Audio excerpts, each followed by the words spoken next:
In a Seattle Gamestop recently, a 23-year-old woman currently is sitting at a hospital in critical condition because she was not only robbed and attacked for the money that the store had, but then after this piece of shit got the money that he was demanding, he slit her throat and then left. He got what he needed and then did that.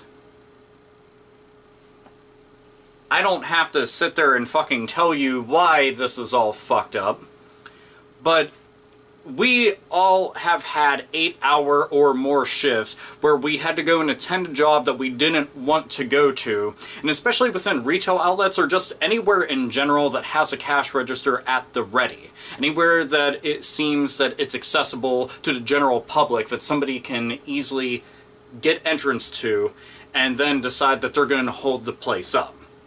And that's one of these cases. And to begin with, the GameStop doesn't carry shit tons upon shit tons of money. I mean, granted, any store that's going to go and buy in any sort of inventory and then pay out actual monetary values for the product that they're taking in, sure, they're going to have some money, but you're not going to be leaving there with tens of thousands of dollars or any fucking equivalent like that, let alone some kind of value that you can go and say, this merits taking somebody's fucking life. But really, what kind of goddamn value are you going to put on a fucking life? This piece of fucking shit went and did that. You're a big fucking man, aren't you? You're a big man that you had to go and do something like that. And look, I already know that there's people out there that'll do some fucking shady shit to make ends meet, but this motherfucker right here, obviously, he had all intents of going and harming somebody. You had the fucking money. Why'd you have to go the extra mile?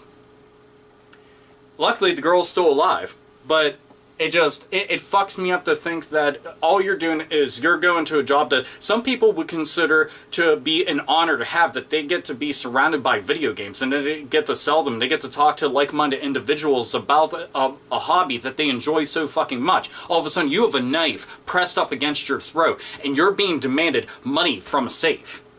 And you're going to be sitting there fucking scared for your life because you don't know if today's your last day. Is this how it's going to end? She's 23. 23 years old. I fucking worked at GameStop whenever I was younger. Shit, as a matter of fact, it was my first job. And it never occurred to me that something like that could happen. You know, I know that those kind of things have happened, but it doesn't come to mind until shit just hits the fan. I mean, you read about this stuff in the news, but it's until it's happening and your mind just goes completely erratic. And I'm so glad that this fucking cocksucker was caught. Not even long after all of it had happened, they basically shut down all the schools in the surrounding area while the police went and scoured all the streets trying to go and find this piece of shit. And luckily, they did. He had a little change of clothes and shit, but luckily they had surveillance camera footage, you know, showing who the hell he was, and, you know, it was easy to go and identify, and that much I'm thankful for. But now you have to go and wonder about this. Just think about that poor fucking family.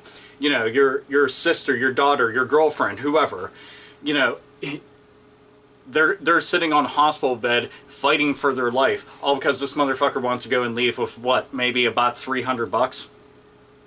And that's how you end up looking at it. Somebody that you care about so fucking much. I've lost so many goddamn people in my life. I've had friends and fucking family and shit that have actually been murdered. And, you know, dude, that's all it's going to be going through your head is, are they going to make it? I hope that they fucking make it. And what you want to do to the motherfucker that caused all this to happen.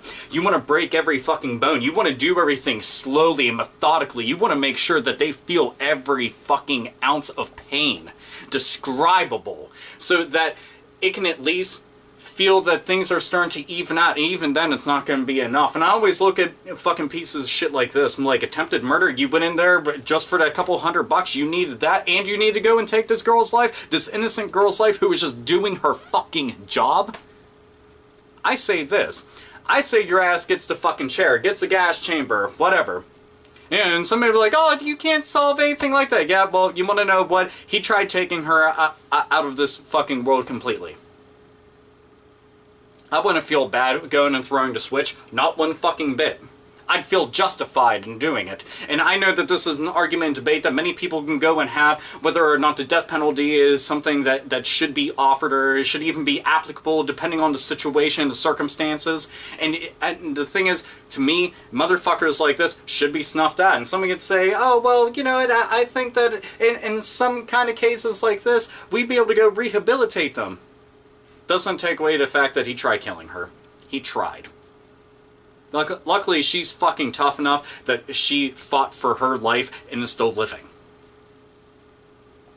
I hear about this shit and it just... Because I end up just applying a lot of this to, you know, shit that I've dealt with and that I've seen. You know, and just... lots of empathy, man. It's one of those things I hate motherfuckers like this. So desperate that you need to go to the extremes and then go overboard with it. I mean, to begin with, you already decided that you were going to go and rob a place. Then this. What the fuck? You're a piece of fucking garbage and you're worthless. But, you know, all I'm doing is fucking telling you the sky is blue and grass is green. Nothing. That's not fucking news that he's a piece of shit, but I can't help but to just say that because it's the only way I can verbalize what the hell is going through my fucking head right now, you know? But, again, just thankful that she is alive and well. You know, it's just... She's alive and well. He got caught. If anything, at least that's a happier ending than what the worst case scenario could have been, that he didn't get caught and he's, you know, off doing whatever the fuck it is that he's doing and she could have passed away. That would have been the worst case scenario, and luckily it did not end up going that way. So, there's at least that. That's the only way that I can find a silver lining to a situation like this. But either way, I thought that this would be something that some of you would want to go and hear about and just realize this, that a lot of jobs out there, just stay safe. You know, I've known people personally that have been held up, that have dealt with stuff like this, that have had bad shit happen to them, or they know people that know people. You know, you always end up hearing some kind of story and shit, and it's scary. It is. 100%. You know, everybody can be as tough as they fucking want to be, but when your life might come to, you know, its final chapter right there at the hands of some fucking maniac whose greed got the best of them, then it's fucked in every single way. Anyhow, I just want to go and share that. That's pretty much the end of this video. Fuck that dude. I say throw the book at him.